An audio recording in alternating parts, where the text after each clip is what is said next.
এই ধর তো, ধর। আপনি আসুন একটু, আমার সঙ্গে আসুন, কতগুলো দরকারি কথা আছে, আসুন। হ্যাঁ,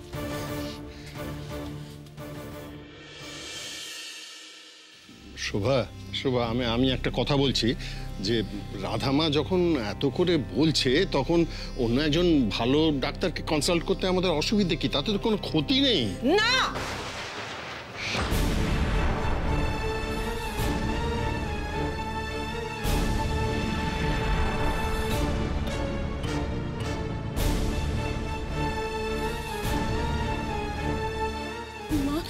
আচ্ছা শোভা, কি ব্যাপার বলো তো, তুমি এভাবে রিয়াক্ট করছো কেন? শুভ, আমি আমার মেয়েকে নিয়ে এত দুশ্চিন্তায় আছি যে আমি ভেতরে ভেতরে একদম দুর্বল হয়ে পড়েছি। আমার রাধাকে আমি হারাতে চাই না। তোমার মাকে তো তুমি চেনো রাধা, পারলে আমি এক্ষুনি তোমাকে ট্রিটমেন্টের জন্য বিদেশে পাঠিয়ে দিই। যত তাড়াতাড়ি ট্রিটমেন্ট শুরু হবে ততই আমাদের শান্তি, লড়াই করার শক্তি পাবো আমরা সবাই।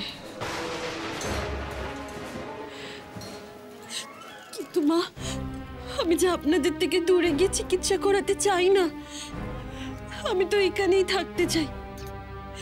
যদি আমার কপালে সুস্থ হয়ে ওটা থাকে তাহলে আমি এখানে থেকেই সুস্থ হয়ে উঠবো, বিশ্বাস করো।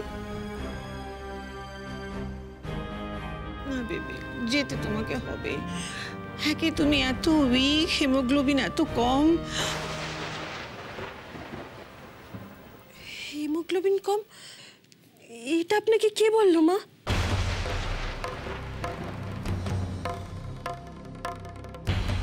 কেন, রিপোর্টে আছে তো। কিন্তু কিন্তু রিপোর্ট তো গোমরা মুখের কাছে, উনি তো এখনো রিপোর্টটা খোলেননি, আর ডাক্তারবাবুও তো এই কথা একবারও বলেননি। এক্স্যাক্টলি শোভা, রাধামা তো ঠিকই বলেছে। না, রিপোর্টে কি আছে না আছে ডাক্তার তো সে ব্যাপারে কোনো উচ্চবাচ্যই করলেন।